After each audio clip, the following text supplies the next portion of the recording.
Hey everyone, how you doing? Matt Panier here. It is another Tundra Talk. We're going to get two of these in a week. This is pretty incredible stuff because we're starting to roll into a very busy part of the season. Coming up on September the 5th, it's the next race for the Tundra Super Late Model Series. It is round number 5 at Golden Sands Speedway on Labor Day. And this guy's going to be making the trip all the way up from Texas to race, not for the first time at Golden Sands, because he's done it already once this summer. Our leading Epic Media rookie contender, Barrett Polhemus. Barrett, how are you? How's Texas treating it? Is it any drier than it's been up here in Wisconsin? Well, it's a lot drier than it's been up there in Wisconsin. We haven't had any rain in months. Yesterday, it finally rained a decent amount, so that was good to see. And I think there's chances all the way through next week. So, yeah, it's been drier, but there's not as many asphalt tracks to rain out down here, so we can't really put it to good use. Well, we're definitely going to have to send a little bit of rain down your way, and we'll just, table that stuff until late October here up in Wisconsin because there's a lot of racing to do. You've actually been racing up here a lot more than just in the Tundra Series. You know, you ran the Dixieland, you ran Golden Sands, you ran the Dells a couple of weeks ago. What's it been like coming up here during the summer and working with Casey Johnson? It's been, it's just incredible. That's like the only word I can use, because like what I've been able to learn with Casey and all his entire crew, everyone that he works with, I feel like I've learned more about racecraft and driving a car, not just smoothly and keep it on the track, but fast as well, and how to do it consistently. I've learned more up here than I have anywhere else. And that's not to discredit anywhere else I've raced or anyone else I've worked with, because they've helped me a bunch too. But I feel like this has been, just so much more beneficial, I guess. And I don't know why. Maybe it's the car, maybe it's the drivers. But I don't know. I just feel really energized and just really confident whenever I come to the track, whenever we're out there racing. So yeah, it's been really fun. I'm having a lot of fun and I'm ready to get back out there again. And I think the obvious question on everyone's mind is, what brought you here to the Tundra Series? What brought you to Wisconsin to come up and race super late model racing here versus anywhere else in the country?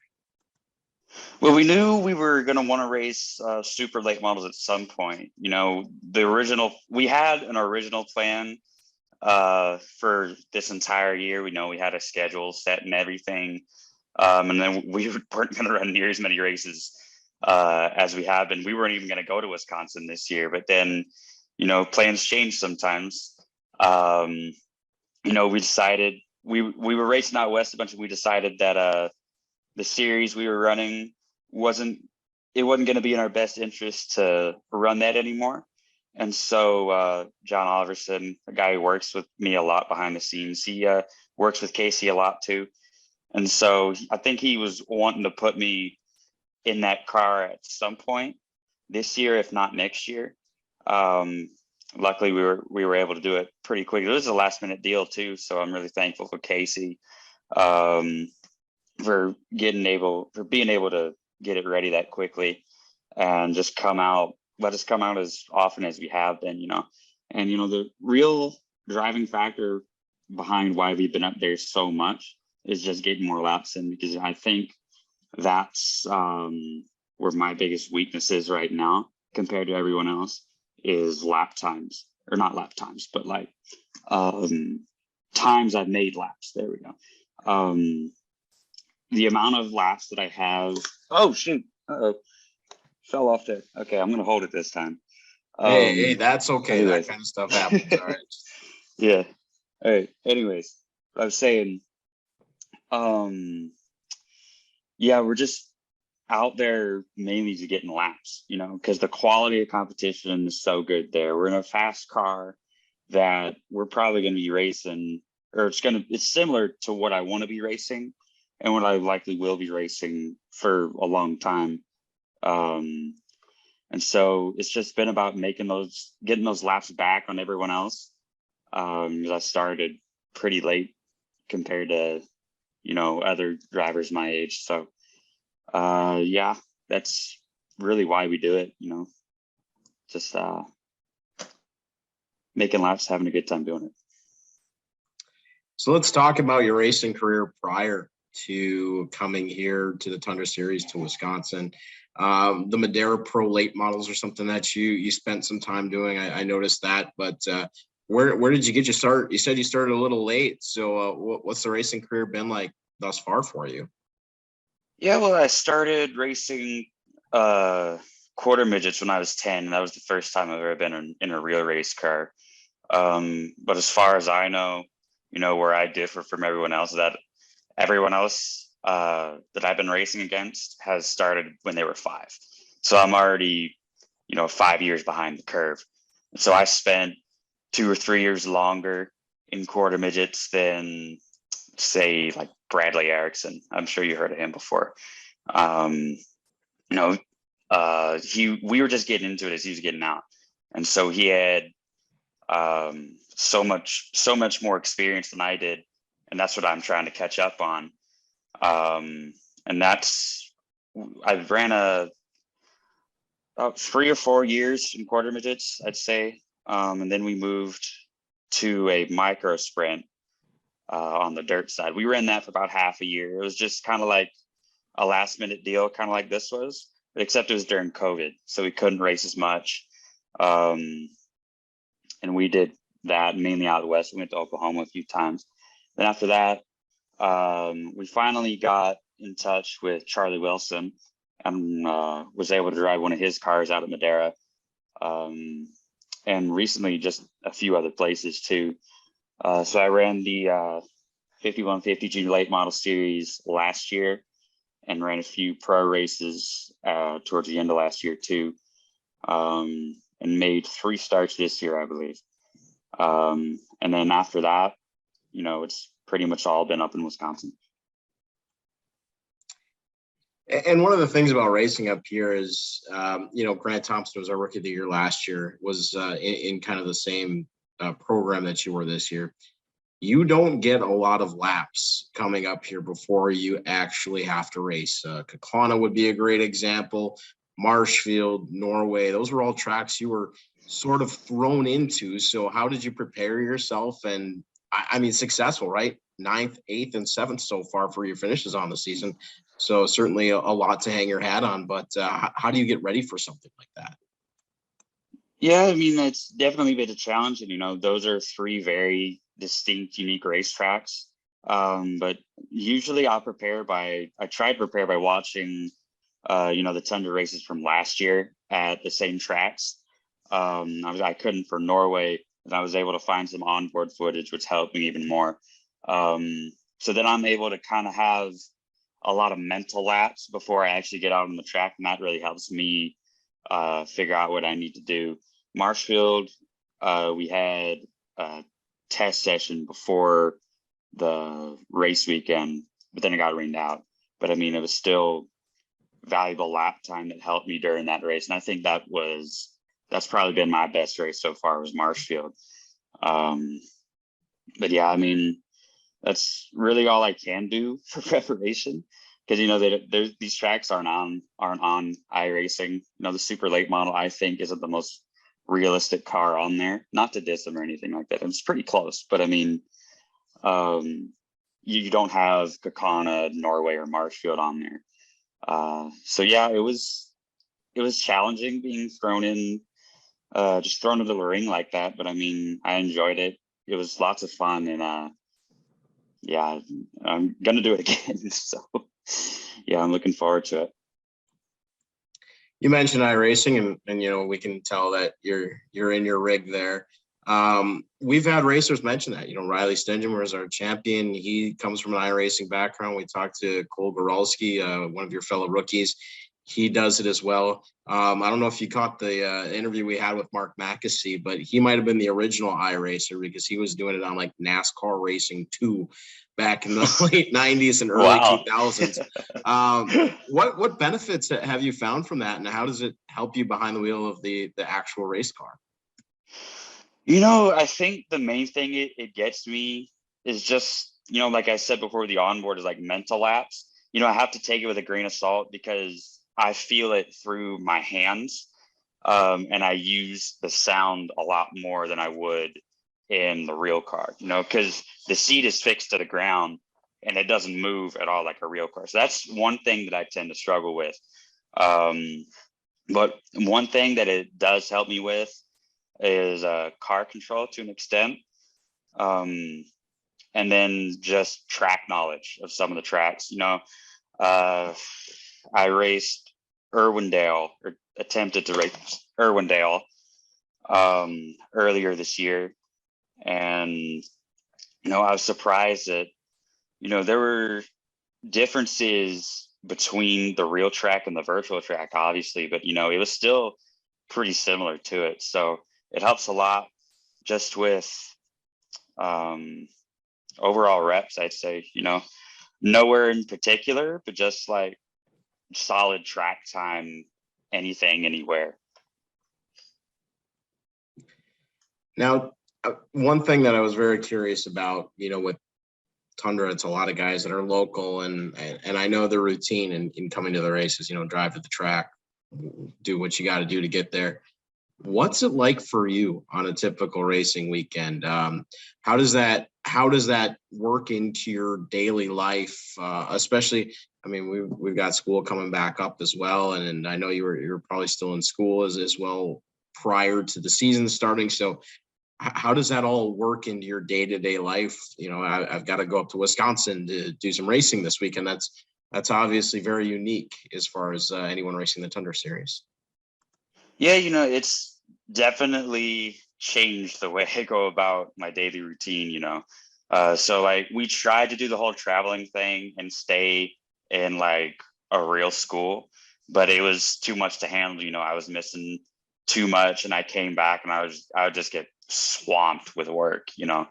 And I'd be so exhausted after a race weekend that I'd have to wake up at like 6:30 and go till 3:30.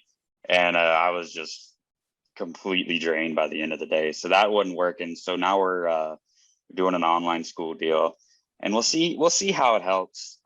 You know, it'll be different for sure, but I mean, if I get to race more, it's worth it. We fly a lot more than we ever have. Most of the times we'll fly out on a Thursday.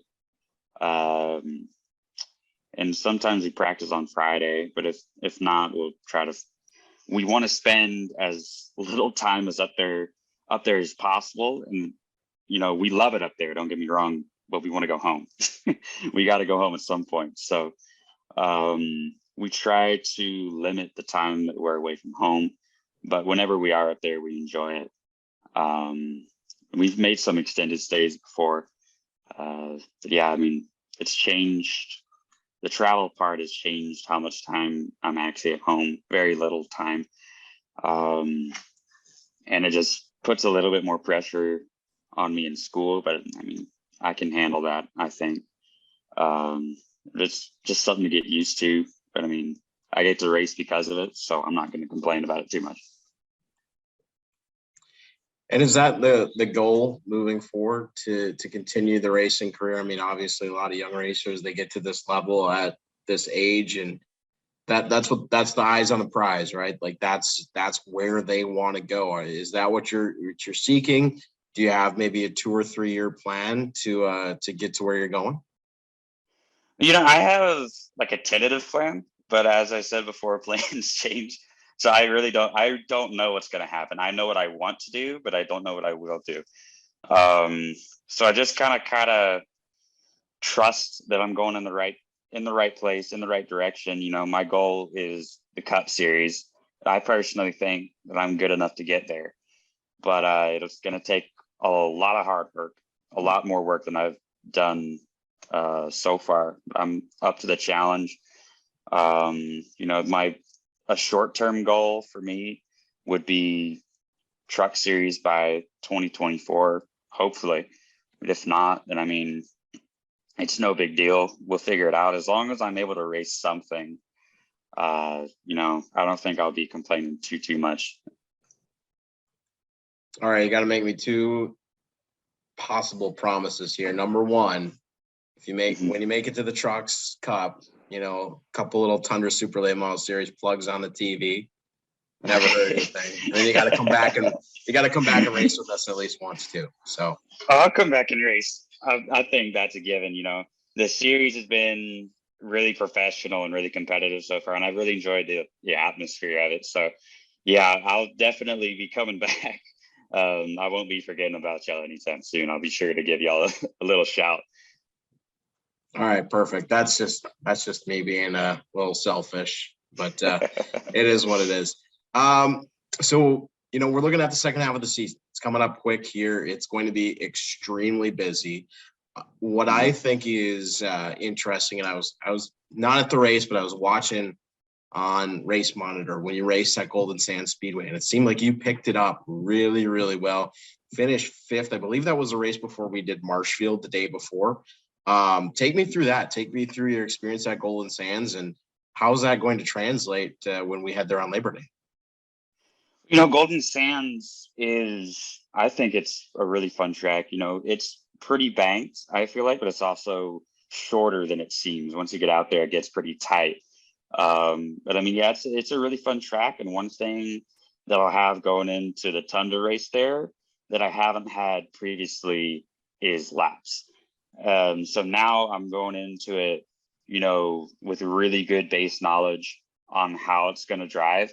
Obviously, I think it'll be a day race for the Tundra race, right?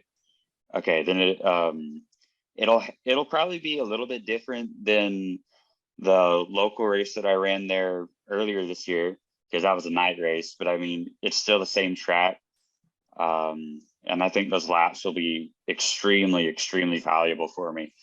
So I'm really looking forward to that. I think I'll do really well. And what did you think of that place? Obviously, it is a very different beast than a lot of other racetracks. You hear drivers say, I was never full throttle. I was turning the whole time. Is that what you experienced as well? Yeah. It's like a giant bowl down there. It's a really interesting place because even though you're going pretty fast, you're hardly using any brake. You know, the banking does all the work for you. You don't really have to turn that much, I feel like, but if you are, you know, you're holding the wheel like that the whole time. So it's really important to have good throttle control there. You can get full throttle for maybe the first 3 or 4 laps, but after that, you got to be really smooth on it, or else you're going to burn off the rears. So it's a really fun and interesting place, just like everywhere else we've been. So I think hopefully I'll pick it up pretty quick and be right on the pace with the big boys. And beyond that, you know, Golden Sands, Casey and I have had our conversations. That's one of the tracks that's always been very, very tricky for him. So I know that's one that maybe he's not going to give you a super amount of advice, but he's been very, very good at Wausau and very, very good at Dells. Has he been prepping you for those 2 races to round out the season? Yes, he has. That's why we were up there at the Dells a couple of weeks ago, was just to get reps for the Tundra race. And I think we accomplished that goal. As far as Wausau goes, he's told me tons of information. Like, it's got no grip, it's real bumpy, especially in turn 4, I believe. Yeah, as far as I know, you know, you gotta really be easy on the brakes. If you do brake it, it's got to be in a straight line. You got to let it roll through the center. It's a lot like Norway, just probably with less grip somehow. Yeah, you're going to be eggshells on the throttle, eggshells on the brake. You'll be tiptoeing around there for sure. But you know, it's still like any other race this season. I don't think it's any different. So I'm just gonna go out there and do the best I can and hope for the best. You know, I think that's worked out pretty good so far. So hopefully we'll be able to carry it through Wausau. Yeah, and I think I remember we were standing around at Marshfield during the intermission, and he was telling you, if you think your car is good, it's going to be terrible, but when you think it's terrible, it's actually fast. So yeah, that was a pretty good Casey type of explanation. I always enjoy kind of picking his brain on when his car is good or when anyone's car is good and when it's bad. you get some pretty interesting answers out of them. So what's the goal here over the next 3 races? Like I said, if you look at your finishes, 9, 8, and 7. So you're obviously improving 1 spot per race. You think you can keep that trend up or maybe jump up a few more spots? I'm hoping to jump up a few more spots. I just got to nail qualifying down. If I can get qualifying down, I think I can race it really well and up higher than I have been this year. That's been one of my struggles. I tend to underdrive the car a little bit. It's something I'm working on. So, I think I can improve, regardless of where I start. Yeah, if the trend continues, I'll finish 6th, which I won't be complaining about. I want to have more, I don't want to be, well, I want to be content with where I finish, but if I finish 6th and I know I could have had more, I won't be the happiest person out there. But I mean, shoot, as long as we keep the car in one piece and on the road, then I think that'll be a successful day in my book. If you somehow finish like 9th, 8th, 7th, 6th, 5th, 4th, all the way to the end of the year, we're going to have some kind of extra prize for you at the bank. But I don't know what it's going to be, but it's going to be something that would be incredible. I like to ask this question of all of our folks before I wrap things up, because obviously racing is a huge part of a lot of our lives. And, you got the iRacing stuff to fill your time. But when Barrett Polhemus is not iRacing, when he's not real racing, what kinds of things are you doing to enjoy yourself? Well, we just moved to San Antonio, but I still got friends back home in Wimberley. So sometimes I'll drive back home and I'll play football with them. Sometimes I'll play baseball with them. Sometimes I just like to drive around, I love driving, obviously. I don't do too much other than racing. It's my life in a way. I mean, when I'm not racing or having fun with my friends, it'll usually be school.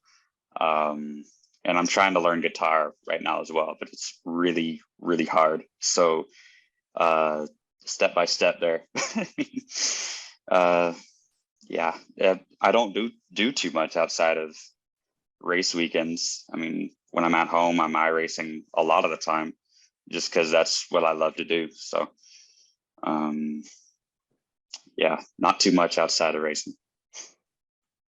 All right, I'm going to have you make me another deal. If you learn that guitar by January or December, whenever we have that banquet, you're going to have to come and give us a little jam session. That'll be fun. All right. I can do that. I'll do the karaoke thing, and you just strum away. We'll have a good old time there. We'll chase everybody out of the hall. It'll be fantastic. Great. Well, Barrett, appreciate your time today. We certainly look forward to seeing you again here at our next 3 races are coming up quick. And then, suddenly it's going to be championship time. It's been a pretty wild ride so far. Hopefully the weather cooperates with us. Yeah, hopefully we'll keep it dry the rest of the year. If not, we'll have to throw some rain tires on them and race that way. But yeah, I'm looking forward to the rest of the season. I think it'll be fun as it has been all year. Just looking to finish out the year strong and hopefully bring it home with that top 5 in points and Rookie of the Year. All right, everyone, that's Barrett Polhemus, the Texan who comes and runs all of the Tundra races. You're going to see him again at Golden Sands Speedway on September the 5th. September the 11th, we're back at Wausau, and then September the 25th to round out the 2022 Tundra Super Late Model Series season.